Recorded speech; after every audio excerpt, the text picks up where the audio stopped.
ਤੁਸੀਂ ਸੁਣ ਰਹੇ ਹੋ ਪੁਰਤਗਾਲ ਪੰਜਾਬੀ ਪੋਡਕਾਸਟ। ਗੱਲ ਕਰਾਂਗੇ ਪੁਰਤਗਾਲ ਬਿਨਾਂ ਇਮੀਗ੍ਰਾਂਟਸ ਦੇ ਕਿੱਦਾਂ ਦਾ ਹੋਵੇਗਾ। ਪੁਰਤਗਾਲ ਵਿੱਚ ਵੱਖ-ਵੱਖ ਖਿੱਤਿਆਂ ਵਿੱਚ ਇਮੀਗ੍ਰਾਂਟਸ ਦਾ ਕੀ ਯੋਗਦਾਨ ਹੈ ਅਤੇ ਸਭ ਤੋਂ ਵੱਡਾ ਯੋਗਦਾਨ ਜੋ ਪੁਰਤਗਾਲ ਇਕਨੋਮੀ ਨੂੰ ਇਮੀਗ੍ਰਾਂਟਸ ਵੱਲੋਂ ਦਿੱਤਾ ਜਾ ਰਿਹਾ ਹੈ। ਜਿਵੇਂ ਕਿ ਤੁਸੀਂ ਡਿਸਕਲੇਮਰ ਪੜ੍ਹ ਹੀ ਲਿਆ ਹੋਵੇਗਾ ਕਿ ਇਸ ਪੋਡਕਾਸਟ ਦਾ ਮਕਸਦ ਕਿਸੇ ਨੂੰ ਉੱਚਾ ਨੀਵਾਂ ਦਿਖਾਉਣਾ ਨਹੀਂ ਹੈ, ਸਿਰਫ ਤੱਥ ਉਜਾਗਰ ਕੀਤੇ ਜਾ ਰਹੇ ਹਨ ਤਾਂ ਜੋ ਭੁਲੇਖੇ ਅਤੇ ਸ਼ੰਕੇ ਦੂਰ ਕੀਤੇ ਜਾ ਸਕਣ। ਸ਼ੁਰੂ ਕਰਾਂਗੇ ਦੋ ਬੰਦਿਆਂ ਦੇ ਬਿਆਨਾਂ ਤੋਂ। ਪਹਿਲੇ ਹਨ ਪੁਰਤਗਾਲ ਦੇ ਰਾਸ਼ਟਰਪਤੀ ਮਾਰਸੇਲੋ। ਰਾਸ਼ਟਰਪਤੀ ਮਾਰਸੇਲੋ ਵੱਲੋਂ ਇਹ ਸਟੇਟਮੈਂਟ ਬਹੁਤ ਵਾਰ ਦਿੱਤੀ ਗਈ ਹੈ ਕਿ ਪੁਰਤਗਾਲ ਦੀ ਇਕਨੋਮੀ ਇਮੀਗ੍ਰਾਂਟਸ ਦੇ ਬਿਨਾਂ ਕਲੈਪਸ ਹੋ ਸਕਦੀ ਹੈ। ਪੁਰਤਗਾਲ ਦੀ ਅਰਥ ਵਿਵਸਥਾ ਇਮੀਗ੍ਰਾਂਟਸ ਦੇ ਬਿਨਾਂ ਡਿੱਗ ਸਕਦੀ ਹੈ। ਇਹ ਸਟੇਟਮੈਂਟ ਪੁਰਤਗਾਲ ਦੇ ਰਾਸ਼ਟਰਪਤੀ ਦੀ ਹੈ, ਨਾ ਕਿ ਕਿਸੇ ਨੋਰਮਲ ਬੰਦੇ ਦੀ ਅਤੇ ਨਾ ਹੀ ਕਿਸੇ ਰਾਜਨੀਤਿਕ ਪਾਰਟੀ ਦੇ ਲੀਡਰ ਦੀ। ਜੇਕਰ ਰਾਸ਼ਟਰਪਤੀ ਇੰਨੀ ਗੱਲ ਕਹਿ ਰਹੇ ਹਨ ਤਾਂ ਗੰਭੀਰਤਾ ਨਾਲ ਸੋਚਣਾ ਬਣਦਾ ਹੈ। ਰਾਸ਼ਟਰਪਤੀ ਦੇ ਬਿਆਨ ਕਿਸੇ ਮੋਟਿਵ ਕਰਕੇ ਨਹੀਂ ਦਿੱਤੇ ਜਾਂਦੇ। 99% ਵੈਰੀਫਾਈਡ ਡਾਟੇ ਤੋਂ ਆਉਂਦੇ ਹਨ। ਦੂਸਰੇ ਸ਼ਖਸ ਹਨ ਬੈਂਕ ਆਫ ਪੁਰਤਗਾਲ ਦੇ ਗਵਰਨਰ, ਚਾਹੇ ਪ੍ਰਧਾਨ ਕਹਿ ਲਈਏ। ਗਵਰਨਰ ਹੋਰਾਂ ਦੀ ਇੱਕ ਸਟੇਟਮੈਂਟ ਆਈ ਹੈ ਕਿ ਇਮੀਗ੍ਰਾਂਟਸ ਕਰਕੇ ਪੁਰਤਗਾਲ ਦੀ ਇਕਨੋਮੀ ਨੂੰ ਬਹੁਤ ਵੱਡਾ ਹੁੰਗਾਰਾ ਮਿਲਿਆ ਹੈ। ਪਿਛਲੇ 5 ਸਾਲਾਂ ਵਿੱਚ 12 ਮਿਲੀਅਨ ਜੌਬਸ ਕ੍ਰੀਏਟ ਕੀਤੀਆਂ ਗਈਆਂ ਹਨ, ਜਿਸ ਵਿੱਚ 60% ਲੋਕ ਇਮੀਗ੍ਰਾਂਟਸ ਹਨ ਜੋ ਇਹ ਕੰਮ ਕਰ ਰਹੇ ਹਨ। ਪਿਛਲੇ 10 ਸਾਲਾਂ ਵਿੱਚ ਪੁਰਤਗਾਲ ਵਿੱਚ ਤਨਖਾਹਾਂ ਡਬਲ ਹੋ ਗਈਆਂ ਹਨ। ਉਹਨਾਂ ਕਿਹਾ ਕਿ ਪਿਛਲੇ 900 ਸਾਲ ਦੀ ਹਿਸਟਰੀ ਵਿੱਚ ਨਹੀਂ ਹੋਇਆ ਜੋ ਪੁਰਤਗਾਲ ਵੱਲੋਂ ਪਿਛਲੇ 10 ਸਾਲਾਂ ਵਿੱਚ ਅਚੀਵ ਕੀਤਾ ਗਿਆ ਹੈ। ਇਹ ਸਾਰੀ ਸਟੇਟਮੈਂਟ ਬੈਂਕ ਆਫ ਪੁਰਤਗਾਲ ਦੇ ਗਵਰਨਰ ਦੀ ਹੈ। ਮੈਂ ਚਾਹੁੰਦਾ ਹਾਂ ਕਿ ਤੁਹਾਡੇ ਸੱਜਣ ਮਿੱਤਰ ਜੋ ਪੁਰਤਗਾਲੀ ਹਨ ਉਹ ਵੀ ਇਸ ਪੋਡਕਾਸਟ ਨੂੰ ਜ਼ਰੂਰ ਸੁਣਨ। ਬੈਂਕ ਆਫ ਪੁਰਤਗਾਲ ਉਹ ਬੈਂਕ ਹੈ ਜੋ ਪੁਰਤਗਾਲ ਦੇ ਸਾਰੇ ਬੈਂਕਾਂ, ਇਕਨੋਮੀ ਅਤੇ ਪੁਰਤਗਾਲ ਦੇ ਸਾਰੇ ਪੈਸੇ ਦੇ ਸਿਸਟਮ ਨੂੰ ਕੰਟਰੋਲ ਕਰਦਾ ਹੈ। ਪੁਰਤਗਾਲ ਵਿੱਚ ਜਿੰਨੇ ਵੀ ਕੰਮ ਕਰਦੇ ਅਦਾਰੇ ਹਨ, ਹਰੇਕ ਖੇਤਰ ਵਿੱਚ ਇਮੀਗ੍ਰਾਂਟਸ ਕੰਮ ਕਰ ਰਹੇ ਹਨ। ਖੇਤੀਬਾੜੀ ਤੋਂ ਲੈ ਕੇ ਉਬਰ ਟੈਕਸੀ ਤੱਕ ਇਮੀਗ੍ਰਾਂਟਸ ਕੰਮ ਕਰ ਰਹੇ ਹਨ। ਇਮੀਗ੍ਰਾਂਟਸ ਵੱਲੋਂ ਕੀਤੇ ਜਾਣ ਵਾਲੇ ਕੰਟਰੀਬਿਊਸ਼ਨ ਨੂੰ ਦੇਖੀਏ ਤਾਂ ਸਾਲ 2023 ਦੇ ਡਾਟਿਆਂ ਮੁਤਾਬਕ ਇਮੀਗ੍ਰਾਂਟਸ ਵੱਲੋਂ 2.6 ਬਿਲੀਅਨ ਯੂਰੋ ਦਾ ਯੋਗਦਾਨ ਪਾਇਆ ਗਿਆ ਸੀ। 2024 ਜਾਂ ਹਰੇਕ ਸਾਲ ਦੀ ਐਵਰੇਜ 1.1 ਬਿਲੀਅਨ ਬਣਦੀ ਹੈ। ਬਜ਼ੁਰਗਾਂ ਅਤੇ ਰਿਟਾਇਰ ਲੋਕਾਂ ਨੂੰ ਮਿਲਣ ਵਾਲੀ ਪੈਨਸ਼ਨ ਦਾ 17% ਹਿੱਸਾ ਇਮੀਗ੍ਰਾਂਟਸ ਵੱਲੋਂ ਪੇ ਕੀਤਾ ਜਾਂਦਾ ਹੈ। ਉਦਾਹਰਨ ਦੇ ਤੌਰ ਤੇ ਜੇਕਰ ਕਿਸੇ ਨੂੰ 100 ਯੂਰੋ ਪੈਨਸ਼ਨ ਮਿਲਦੀ ਹੈ ਤਾਂ 17 ਯੂਰੋ ਇਮੀਗ੍ਰਾਂਟਸ ਵੱਲੋਂ ਪੇ ਕੀਤੇ ਜਾਂਦੇ ਹਨ। ਇੰਨੀ ਵੱਡੀ ਮਾਤਰਾ ਵਿੱਚ ਟੈਕਸ ਪੇ ਕਰਨ ਦੇ ਬਾਵਜੂਦ ਵੀ ਜੋ ਬੈਨੀਫਿਟਸ ਹਨ ਉਹ ਬਹੁਤ ਹੀ ਘੱਟ ਲਏ ਜਾਂਦੇ ਹਨ। ਇਮੀਗ੍ਰਾਂਟਸ ਜ਼ਿਆਦਾ ਕੰਮ ਕਰਕੇ ਹੀ ਖੁਸ਼ ਹਨ। ਜੇ ਕਿਸੇ ਦਿਨ ਬਿਮਾਰ ਵੀ ਹੁੰਦੇ ਹਨ ਤਾਂ ਪੈਰਾਸੀਟਾਮੋਲ ਦੀ ਗੋਲੀ ਖਾ ਕੇ ਕੰਮ ਤੇ ਚਲੇ ਜਾਂਦੇ ਹਨ। ਡਾਟੇ ਦੱਸਦੇ ਹਨ ਕਿ 2023 ਵਿੱਚ 28% ਬੈਨੀਫਿਟਸ ਇਮੀਗ੍ਰਾਂਟਸ ਵੱਲੋਂ ਅਤੇ 72% ਬੈਨੀਫਿਟਸ ਪੁਰਤਗਾਲੀ ਲੋਕਾਂ ਵੱਲੋਂ ਲਏ ਗਏ ਹਨ। ਪੁਰਤਗਾਲ ਵਿੱਚ ਗੰਭੀਰ ਮਸਲਾ ਇੱਕ ਆਬਾਦੀ ਦਾ ਵੀ ਹੈ। ਆਬਾਦੀ ਬਹੁਤ ਹੀ ਘੱਟ ਹੈ। ਆਬਾਦੀ ਘੱਟ ਹੈ ਉਹ ਤਾਂ ਇੱਕ ਵੱਖਰਾ ਮਸਲਾ ਹੋ ਗਿਆ, ਪਰ ਪੁਰਤਗਾਲ ਦੀ 23 ਤੋਂ 24% ਆਬਾਦੀ 65 ਸਾਲ ਤੋਂ ਉੱਪਰ ਹੈ ਜੋ ਕਿ ਕੰਮ ਨਹੀਂ ਕਰਦੇ ਅਤੇ ਪੈਨਸ਼ਨ ਲੈਂਦੇ ਹਨ। ਆਪਾਂ ਪਿੱਛੇ ਗੱਲ ਕਰ ਚੁੱਕੇ ਹਾਂ ਕਿ 17% ਪੈਨਸ਼ਨ ਵਿੱਚ ਹਿੱਸਾ ਇਮੀਗ੍ਰਾਂਟਸ ਵੱਲੋਂ ਪਾਇਆ ਜਾ ਰਿਹਾ ਹੈ। ਗੱਲ ਪੈਨਸ਼ਨ ਦੀ ਵੀ ਨਹੀਂ, ਕਿਸੇ ਵੀ ਦੇਸ਼ ਨੂੰ ਚਲਾਉਣ ਦੇ ਲਈ ਨੌਜਵਾਨਾਂ ਦੀ ਲੋੜ ਪੈਂਦੀ ਹੈ। ਪੁਲਿਸ, ਆਰਮੀ, ਇਹੋ ਜਿਹੇ ਹੋਰ ਅਦਾਰਿਆਂ ਵਿੱਚ ਨੌਜਵਾਨ ਚਾਹੀਦੇ ਹਨ। ਹੁਣ ਜੇ ਪੁਰਤਗਾਲ ਦੇ ਬਰਥ ਰੇਟ ਦੀ ਗੱਲ ਕਰੀਏ ਤਾਂ ਦਰ ਸਿਰਫ 1.4% ਹੈ। ਦੇਸ਼ ਦੀ ਆਬਾਦੀ ਪੂਰੀ ਕਰਨ ਲਈ 2.4 ਦੀ ਬਰਥ ਰੇਸ਼ੋ ਚਾਹੀਦੀ ਹੈ। ਬਹੁਤ ਸਾਰੇ ਕਪਲ ਹਨ ਜੋ ਬੱਚਾ ਪੈਦਾ ਨਹੀਂ ਕਰਨਾ ਚਾਹੁੰਦੇ, ਫਿਰ ਆਬਾਦੀ ਪੂਰੀ ਕਿੱਦਾਂ ਹੋਵੇਗੀ? ਜ਼ਰੂਰੀ ਹੈ ਕਿ ਇਮੀਗ੍ਰਾਂਟਸ ਦੁਆਰਾ ਹੀ ਇਸ ਨੂੰ ਪੂਰਾ ਕੀਤਾ ਜਾ ਸਕਦਾ ਹੈ। ਪੁਰਤਗਾਲ ਦੀ ਆਬਾਦੀ ਦਾ ਘੱਟ ਹੋਣ ਦਾ ਇੱਕ ਹੋਰ ਕਾਰਨ ਹੈ ਕਿ ਬਹੁਤ ਸਾਰੇ ਪੁਰਤਗਾਲੀ ਦੂਜੇ ਦੇਸ਼ਾਂ ਵਿੱਚ ਕੰਮ ਕਰਦੇ ਹਨ। ਅਤੇ ਉੱਥੋਂ ਦੇ ਪੱਕੇ ਵਸਨੀਕ ਹੀ ਬਣ ਗਏ ਹਨ।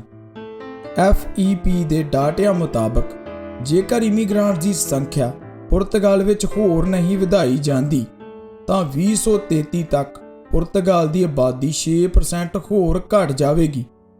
ਹੁਣ ਜੇ ਆਪਾਂ ਪੁਰਤਗਾਲ ਵਿੱਚ ਇਮੀਗ੍ਰਾਂਟਸ ਦੀ ਉਮਰ ਦੇਖੀਏ ਤਾਂ 20 ਸਾਲ ਤੋਂ 54 ਸਾਲ ਤੱਕ ਦੇ ਲੋਕ ਹਨ, ਜੋ ਕਿ ਅਜੇ ਬਹੁਤ ਸਾਲ ਕੰਮ ਕਰਨਗੇ ਅਤੇ ਟੈਕਸ ਪੇ ਕਰਨਗੇ। ਲੋੜ ਇਮੀਗ੍ਰਾਂਟਸ ਨੂੰ ਕੱਢਣ ਜਾਂ ਹੋਰ ਆਉਣੇ ਬੰਦ ਕਰਨ ਦੀ ਨਹੀਂ, ਲੋੜ ਹੈ ਕਾਨੂੰਨਾਂ ਨੂੰ ਠੀਕ ਕਰਨ ਦੀ, ਤਾਂ ਜੋ ਇਮੀਗ੍ਰਾਂਟਸ ਵੀ ਖੁਸ਼ ਰਹਿਣ ਅਤੇ ਹੋਰ ਯੋਗਦਾਨ ਪਾਉਣ। ਪੁਰਤਗਾਲ ਜੇਕਰ 233 ਤੱਕ Europe the richest country the ranking ਵਿੱਚ ਆਉਣਾ ਚਾਹੁੰਦਾ ਤਾਂ ਪੁਰਤਗਾਲ ਦੀ ਇਕਨੋਮੀ ਨੂੰ ਹਰ ਸਾਲ 3% ਦੀ ਗਰੋਥ ਕਰਨੀ ਪਵੇਗੀ। ਗਰੋਥ ਹੋਵੇਗੀ ਪੈਸੇ ਨਾਲ, ਪੈਸਾ ਆਉਣਾ ਬਿਜ਼ਨਸ ਨਾਲ, ਬਿਜ਼ਨਸ ਕਰਨਾ ਕੰਪਨੀਆਂ ਨੇ, ਕੰਪਨੀਆਂ ਨੂੰ ਲੋੜ ਪੈਣੀ ਬੰਦਿਆਂ ਦੀ, ਤੇ ਬੰਦੇ ਪੁਰਤਗਾਲ ਵਿੱਚ ਕਿੱਥੇ ਨੇ? ਹਾਰ ਕੇ ਫੇਰ ਉਹੀ ਗੱਲ ਕਿ ਇਮੀਗ੍ਰਾਂਟ ਚਾਹੀਦੇ ਹੀ ਨੇ। ਕੰਪਨੀਆਂ ਦੀ ਗੱਲ ਕਰੀਏ ਤਾਂ ਹਰੇਕ ਖਿੱਤੇ ਦੀ ਕੰਪਨੀ ਵਿੱਚ ਇਮੀਗ੍ਰਾਂਟਸ ਕੰਮ ਕਰ ਰਹੇ ਹਨ। ਟੂਰਿਸਟ ਖੇਤਰ ਵਿੱਚ ਰੈਸਟੋਰੈਂਟ, ਖੇਤੀਬਾੜੀ, ਮੱਛੀ ਫੜਨ ਆਦਿ ਇਮੀਗ੍ਰਾਂਟਸ ਹਰ ਜਗ੍ਹਾ ਕੰਮ ਕਰ ਰਹੇ ਹਨ। ਇੱਕ ਮੋਟੇ ਜਿਹੇ ਅਨੁਮਾਨ ਮੁਤਾਬਕ ਪੁਰਤਗਾਲ ਵਿੱਚ ਇਹੋ ਜਿਹੀਆਂ ਕੰਪਨੀਆਂ ਵੀ ਹਨ ਜਿੱਥੇ 75% ਇਮੀਗ੍ਰਾਂਟਸ ਕੰਮ ਕਰ ਰਹੇ ਹਨ। ਵੱਡੇ ਵੱਡੇ ਹੋਟਲਾਂ ਵਿੱਚ ਵੀ ਤੁਸੀਂ ਦੇਖੋ ਤਾਂ 10 ਵਿੱਚੋਂ 6-7 ਤੁਹਾਨੂੰ ਇਮੀਗ੍ਰਾਂਟਸ ਵਰਕਰ ਹੀ ਮਿਲਣਗੇ। ਰੈਸਟੋਰੈਂਟਾਂ ਵਿੱਚ ਕੁੱਕ ਵੀ ਇਮੀਗ੍ਰਾਂਟਸ ਹੀ ਹਨ। ਹਮੇਸ਼ਾ ਦੋਸ਼ ਲੱਗਦਾ ਹੈ ਕਿ ਇਮੀਗ੍ਰਾਂਟਸ ਘੱਟ ਪੈਸਿਆਂ ਤੇ ਕੰਮ ਕਰ ਲੈਂਦੇ ਹਨ। ਇਸ ਦਾ ਜਵਾਬ ਕੰਪਨੀਆਂ ਦਿੰਦੀਆਂ ਹਨ ਅਤੇ ਕਹਿੰਦੀਆਂ ਹਨ ਕਿ ਤਨਖਾਹ 2000 ਯੂਰੋ ਨਹੀਂ ਦਿੱਤੀ ਜਾ ਸਕਦੀ, ਕਿਉਂਕਿ ਪੁਰਤਗਾਲ ਦੀ ਇਕਨੋਮੀ ਇਸ ਤਰ੍ਹਾਂ ਦੀ ਸਟਰੋਂਗ ਨਹੀਂ ਹੈ। ਕਾਗਜ਼ਾਂ ਵਿੱਚ ਇਕਨੋਮੀ ਗਰੋਥ ਜਿੰਨੀ ਮਰਜ਼ੀ ਦਿਖਾਈ ਜਾਓ, ਅਸਲ ਵਿੱਚ ਯੂਰਪ ਦੀਆਂ ਦੂਸਰੀਆਂ ਕੰਟਰੀਆਂ ਦੇ ਮੁਕਾਬਲੇ ਪੁਰਤਗਾਲ ਦੀ ਇਕਨੋਮੀ ਬਹੁਤ ਹੀ ਘੱਟ ਹੈ। ਗੱਲ ਕਰਦੇ ਹਾਂ ਖੇਤੀਬਾੜੀ ਸੈਕਟਰ ਦੀ। ਖੇਤੀਬਾੜੀ ਸੈਕਟਰ ਵਿੱਚ ਵੀ ਇਮੀਗ੍ਰਾਂਟਸ ਦਾ ਬਹੁਤ ਵੱਡਾ ਰੋਲ ਹੈ। ਡਾਟਿਆਂ ਮੁਤਾਬਕ ਅਲੰਤੇਜੋ ਦੇ ਇਲਾਕਿਆਂ ਵਿੱਚ ਇਮੀਗ੍ਰਾਂਟਸ ਦੁਆਰਾ 33% ਤੋਂ 44% ਤੱਕ ਯੋਗਦਾਨ ਪਾਇਆ ਜਾ ਰਿਹਾ ਹੈ। ਕੁਝ ਇੱਦਾਂ ਦੀਆਂ ਖੇਤੀਬਾੜੀ ਦੀਆਂ ਕੰਪਨੀਆਂ ਵੀ ਹਨ ਜਿਨ੍ਹਾਂ ਦੀ ਲੇਬਰ ਫੋਰਸ 70 ਤੋਂ 80% ਇਮੀਗ੍ਰਾਂਟਸ ਹਨ। ਅਲੰਤੇਜੋ ਦੇ ਓਦੀਮੀਰਾ ਅਤੇ ਇਸ ਤੋਂ ਉੱਪਰ ਵਾਲੇ ਇਲਾਕਿਆਂ ਵਿੱਚ ਜਾ ਕੇ ਦੇਖਿਆ ਜਾ ਸਕਦਾ ਹੈ। ਗਰਮੀਆਂ ਦੀ ਅੱਤ ਦੀ ਗਰਮੀ ਵਿੱਚ ਇਮੀਗ੍ਰਾਂਟਸ ਹੀ ਖੇਤਾਂ ਵਿੱਚ ਕੰਮ ਕਰ ਰਹੇ ਹਨ। ਕੰਪਿਊਟਰ ਤੇ ਬਹਿ ਕੇ ਰੋਟੀ ਪੈਦਾ ਨਹੀਂ ਹੋਣੀ, ਅਨਾਜ ਖੇਤਾਂ ਵਿੱਚ ਹੀ ਉਗਾਇਆ ਜਾਂਦਾ ਹੈ। ਗਮਲੇ ਵਾਲੇ ਬੈਂਗਣਾਂ ਨਾਲ ਢਿੱਡ ਨਹੀਂ ਭਰਦੇ। ਹੁਣ ਗੱਲ ਕਰਦੇ ਹਾਂ ਉਹਨਾਂ ਇਮੀਗ੍ਰਾਂਟਸ ਦੀ ਜਿਨ੍ਹਾਂ ਦੇ ਖੁਦ ਦੇ ਛੋਟੇ ਵੱਡੇ ਬਿਜ਼ਨਸ ਹਨ। ਟੂਰਿਸਟ ਸੈਕਟਰ ਵਿੱਚ ਕਿੰਨੇ ਹੀ ਲੋਕਾਂ ਦੇ ਰੈਸਟੋਰੈਂਟ, ਕਬਾਬ ਸ਼ੋਪ, ਵਾਈਨ ਸ਼ੋਪ ਜਾਂ ਹੋਰ ਇਦਾਂ ਦੇ ਛੋਟੇ ਵੱਡੇ ਬਿਜ਼ਨਸ ਹਨ। ਐਵਰੇਜ 50 ਤੋਂ 60% ਇਹ ਸਾਰੇ ਬਿਜ਼ਨਸ ਇਮੀਗ੍ਰਾਂਟਸ ਦੇ ਹਨ। ਪੁਰਤਗਾਲ ਦੀਆਂ ਮਹਿੰਗੀਆਂ ਗਲੀਆਂ ਜਾਂ ਮਹਿੰਗੀਆਂ ਥਾਵਾਂ ਤੇ ਵੀ ਤੁਹਾਨੂੰ 1-2 ਦੁਕਾਨ ਜਾਂ ਰੈਸਟੋਰੈਂਟ ਇਮੀਗ੍ਰਾਂਟਸ ਦੇ ਮਿਲ ਜਾਣਗੇ।